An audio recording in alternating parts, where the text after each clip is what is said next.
जय हो संकटा मैया की। संकटा माता की व्रत कथा। एक बुढ़िया थी। उस बुढ़िया का एक जवान बेटा था जिसका नाम था रमानाथ। वो जीविका के लिए परदेश चला गया।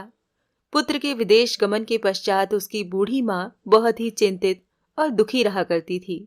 उसकी चिंता का विशेष कारण ये था कि उसकी पुत्र वधू उसे प्राय ही नित्य खरी खोटी बातें सुनाया करती थी। इसीलिए बुढ़िया प्रतिदिन अत्यंत चिंतित और उदास भाव से घर के बाहर स्थित एक कुएं की जगत पर बैठकर आंसू बहाया करती थी। बुढ़िया का ये क्रम बराबर चलता रहा। एक दिन उस कुएं में से दिए की मां नामक एक स्त्री निकली और उसने बुढ़िया से पूछा, ओ बूढ़ी अम्मा, तुम इस तरह से बैठकर नित्य प्रति क्यों रोती रहती हो? तुम्हें किस बात का कष्ट है? तुम अपना दुख मुझसे बताओ। मैं तुम्हारे दुख को दूर करने का भरसक प्रयत्न करूंगी। बुढ़िया ने उस स्त्री से ऐसे प्रश्न सुनकर भी उसका कोई जवाब नहीं दिया और उसी तरह बैठकर रोती रही। दिए की मां बार बार एक ही प्रश्न दोहराए जाने से वो बुढ़िया झुंझला गई। उस बुढ़िया ने दिए की मां से कहा, तुम मुझसे बार बार ऐसा क्यों पूछ रही हो? क्या सचमुच ही तुम मेरा दुख जान लेने के बाद उसे दूर कर सकोगी?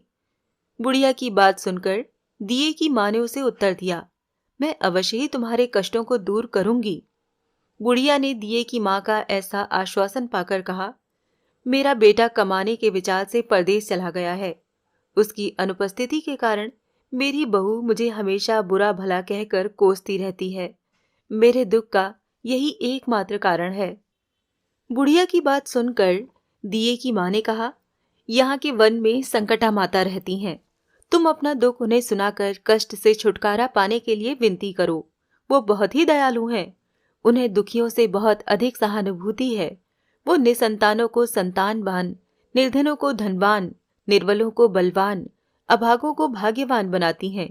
उनकी कृपा से सौभाग्यवती स्त्रियों का सौभाग्य अचल हो जाता है। कुमारी कन्याओं को उन्हें अपने इच्छित वर की प्राप्ति होती है। रोगी अपने रोग से मुक्त हो जाता है। इसके अतिरिक्त और भी जो मनोवांछित हों उन सभी को पूरा करती हैं। इसमें कोई संदेह नहीं है। दिए की मां से ऐसी विलक्षण बात सुनकर बुढ़िया संकटा माता के पास गई और उनके चरणों पर गिरकर साष्टांग दंडवत करके विलाप करने लगी। संकटा माता ने बुढ़िया से पूछा, बुढ़िया मां, तुम किस दुख के कारण बराबर रोती रहती हो? बुढ़िया ने कहा, हे माता, आप तो सब कुछ जानने वाली हैं। आपसे कुछ भी छिपा नहीं है। आप मेरे दुख को दूर कर दें तो मैं अपनी करुण गाथा आपको सुनाऊं। उसकी बात सुनकर संकटा माता ने कहा, तुम पहले मुझे अपना दुख तो बताओ। दुखियों का दुख दूर करना ही तो मेरा काम है। संकटा माता के ऐसा कहने पर बुढ़िया ने कहा, मेरा लड़का परदेश चला गया है। उसके घर में न रहने से मेरी बहू मुझे तरह तरह की बातें सुनाया करती है। उसकी बातें सहन करने के योग्य नहीं होती। इसी कष्ट के कारण मैं विवश होकर बराबर रोया करती हूँ। बुढ़िया की इस दर्द भरी गाथा को सुनकर माता संकटा ने कहा, तुम घर जाकर मेरे लिए मनौती मान दो कि हे संकटा माता, यदि मेरा लड़का सकुशल घर वापस आ जाएगा तो मैं आपकी पूजा करूंगी और सुहागिन स्त्रियों को आमंत्रित करके उन्हें भोजन कराऊंगी। संकटा माता के कथनानुसार उस बुढ़िया ने घर आकर लड्डू बनाए, परंतु विचित्र बात ये थी कि जब भी बुढ़िया 7 लड्डू बनाती तो 7 की जगह 8 लड्डू बन जाते। इस बात से बुढ़िया बहुत ही असमंजस में पड़ गई कि ऐसा होने का क्या कारण है। कहीं मेरी गलती से गिनती करने में तो भूल नहीं हो रही है, अथवा अपने आप 8 लड्डू बन जाने का कोई अन्य कारण हो। इसी समय वृद्धा स्त्री के वेश में माता संकटा प्रकट हुई और बुढ़िया से कहा, क्यों बुढ़िया, आज तुम्हारे यहाँ कोई उत्सव है क्या? सुनकर बुढ़िया ने कहा, हाँ माता, आज मैंने संकटा जी के लिए सुहागिनें खिलाने का आमंत्रण दिया है, किंतु मैं जब भी गिनकर 7 लड्डू बनाती हूँ तो वो लड्डू अपने आप ही 8 बन जाते हैं। मैं इसी बात से बहुत चिंता में पड़ गई हूँ।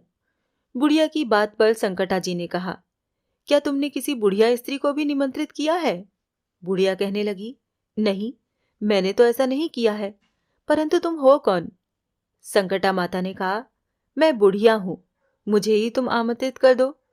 ऐसा सुनकर बुढ़िया ने उस संकटा रूपधारी बुढ़िया को भोजन के लिए निमंत्रित कर दिया। इसके बाद बुढ़िया के घर पर सभी आमंत्रित सुहागिनें आ पहुंची और बुढ़िया ने सबको लड्डू, तथा अन्य मिठाई आदि का भोजन कराया। इसके बाद माता संकटा जी की कृपा से उस रमानाथ के मन में अपनी माता और पत्नी से मिलने की प्रबल इच्छा उत्पन्न हो गई। सुहागिनों के भोजन करते ही उस बुढ़िया का लड़का परदेश से अपने घर आ गया। लड़के के आने की सूचना बुढ़िया को दी गई, लेकिन बुढ़िया अपने काम में लगी रही। उसने कहा, लड़के को बैठने दो, मैं सुहागिनें जिमाकर अभी आती हूँ। लड़के की बहू ने पति आगमन का समाचार पाकर पति का स्वागत करने के लिए तुरंत वहां से चली गई। लड़के ने अपनी बहू को देखकर मन में विचार किया कि मेरी पत्नी को मेरे प्रति कितना प्रेम है, जो खबर पाते ही मुझसे मिलने के लिए चली आई। परंतु मेरी माता का मुझ पर जरा भी स्नेह नहीं है, क्योंकि खबर पाकर भी माता ने आने की बात नहीं सोची। जब पूजा का काम समाप्त हो गया और सब सुहागिनें भोजन करके अपने अपने घरों को लौट गईं, तो बुढ़िया अपने बेटे से मिलने के लिए उसके पास आ पहुंची। माँ के आने पर लड़के ने पूछा, माँ, तुम अब तक कहाँ रहीं? माँ ने उत्तर दिया, बेटा, तुम्हारी कुशलता के लिए ही मैंने संकटा माता से मनौती मानी थी और उसी को पूरा करने के लिए सुहागिनें जिमा रही थी। संकटा माता की कृपा से लड़के का मन अपनी स्त्री से हट गया और उसने माँ से कहा, माँ, या तो मैं ही रहूंगा या फिर यही रहेगी। बुढ़िया ने कहा, बेटा, तुम्हें तो मैंने बड़ी कठिन तपस्या से पाया है, इसीलिए मैं तुम्हें कैसे छोड़ सकती हूँ। तुम्हारे लिए चाहे बहू का भी त्याग करना पड़े तो मैं कर सकती हूँ। अतः लड़के ने अपनी स्त्री को घर से निकाल दिया। बहू घर से निकलकर बाहर आई और बहुत ही दुखी मन से एक पीपल के पेड़ पर चढ़कर बैठ गई और वहीं रोने लगी। उसी समय एक राजा उधर से जा रहा था। उसको रोते देखकर राजा ने पूछा, तुम रो क्यों रही हो? उसने अपनी सारी बात राजा से बताई। राजा ने कहा, आज से तुम मेरी धर्म की बहन हो, इसीलिए तुम रो मत और पेड़ से नीचे उतर आओ। मैं तुम्हारे सभी कष्टों को दूर करने का यथासंभव प्रयत्न करूंगा। राजा के मुख से ऐसी बात सुनकर वो स्त्री पेड़ से नीचे उतर आई और राजा के साथ साथ उसके महल को चली गई। घर जाकर राजा ने अपनी रानी से सारा वृतांत कह सुनाया और रानी को संबोधित करते हुए कहा, देखो, ये आज से मेरी धर्म बहन है, इसको किसी प्रकार का कष्ट नहीं होना चाहिए। राजा के यहाँ पहुंचकर फिर उस रमानाथ की स्त्री ने संकटा माता के निमित्त सुहागिनों को बुलाकर भोजन कराया। लड्डू बांधकर रानी को भी न्योता दिया। जब सभी सुहागिनें लड्डू खाने लगी तो रानी ने कहा, मुझे तो रबड़ी मलाई और सुस्वादु मिष्ठान भी हजम नहीं होते, तो फिर ये पत्थर सरीखे कठोर लड्डू कहाँ से हजम होंगे? ऐसी अवहेलना पूर्वक बातें कहकर रानी ने लड्डू खाने से इनकार कर दिया। संकटा माता की कृपा से सुहागिनों के खाते ही खाते उस स्त्री का पति अपने घर से उसको लेने के लिए आ गया। यहाँ आकर अपनी पत्नी को माता संकटा की पूजा करते हुए उसने देखा। संकटा माता को हाथ जोड़कर उसने अपनी पत्नी से कहा, प्रिय, मेरे अपराध को क्षमा करो। पत्नी ने कहा, पतिदेव, ये सब प्रारब्ध से ही होता है, इसमें किसी का कोई दोष नहीं है। आप मेरे ईश्वर रूप हैं, मेरे ही अपराधों को आप क्षमा करें। यूं कहकर उन दोनों ने मिलकर माता की सविधि पूजा की। पूजा की समाप्ति होने पर वो दोनों स्त्री पुरुष प्रसाद खा पीकर अपने घर जाने के लिए तत्पर हुए। जाते समय बहू ने उस रानी से कहा, मुझको जब दुख पड़ा तो मैं अपने धर्म भाई के साथ तुम्हारे घर चली आई, और यदि तुमको भी किसी तरह का कष्ट पड़े तो तुम मेरे यहाँ निसंकोच भाव से चली आना। ऐसा कहकर बहू अपने पति के साथ राजा के घर से विदा हो गई। संकटा माता का निरादर करने के कारण रानी पर संकटा माता का कोप हो गया और बहू के जाने के बाद ही उसका सारा राज्य तहस नहस हो गया। ऐसी विपत्ति में पड़कर रानी ने राजा से कहा, न मालूम वो तुम्हारी धर्म बहन कैसी थी कि उसके यहाँ से जाते ही यहाँ का सब कुछ नष्ट भ्रष्ट हो गया। राजा ने रानी से कहा, वो जाते समय कह गई है कि मेरे ऊपर कष्ट पड़ने से मैं तुम्हारे यहाँ आई, और कदाचित तुम्हारे ऊपर भी जब कोई कष्ट आ पड़े तो तुम मेरे घर चली आना, इसमें जरा भी संकोच न करना। इसीलिए अब हम लोगों को उसके यहाँ ही चलना चाहिए। ऐसा निश्चय करके राजा रानी दोनों ही अपनी धर्म बहन के घर गए।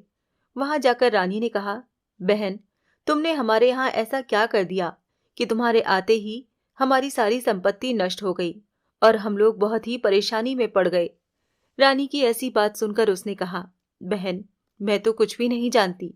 मेरी कर्ता धर्ता तो सब कुछ संकटा माता ही है, उनके अतिरिक्त और कोई दूसरा नहीं है। इसीलिए मेरी राय से तुम भी संकटा माता से अपनी भूलों के लिए क्षमा याचना करो। उन्हीं की मान मनौती से तुम्हारा सारा काम बन जाएगा और तुम्हारा बिगड़ा हुआ दिन सुधर जाएगा। उसके कथनानुसार रानी ने श्रद्धा भक्ति से संकटा माता का व्रत किया और सुहागिनों को जिमाया तथा अनजाने में हुई अपनी भूल के लिए संकटा माता से बारंबार क्षमा मांगी। रानी के ऐसा करते ही संकटा माता प्रसन्न हो गईं। रात में रानी को स्वप्न दिया कि तुम दोनों कल सुबह अपने घर को चले जाओ, वहां जाकर मेरी पूजा और व्रत करना तथा मेरे निमित्त सुहागिनों को जिमाना। ऐसा करने से तुम्हारा गया हुआ राजपाट तुम्हें फिर से वापस मिल जाएगा। सुबह होते ही राजा रानी अपने घर को चले आए। घर आकर स्वप्न के अनुसार सब काम किए। ऐसा करने से उनका बिगड़ा हुआ दिन सुधर गया और सारा राजपाट मिल गया। वो लोग पहले की तरह ही राज्य का सुख भोगने लगे। संकटा माता के इन भक्तों की कथा को जो सुनेगा या सुनाएगा और नित्य प्रति जो उनकी पूजा पाठ तथा व्रत आदि करेगा, उसे किसी प्रकार का कष्ट नहीं उठाना पड़ेगा।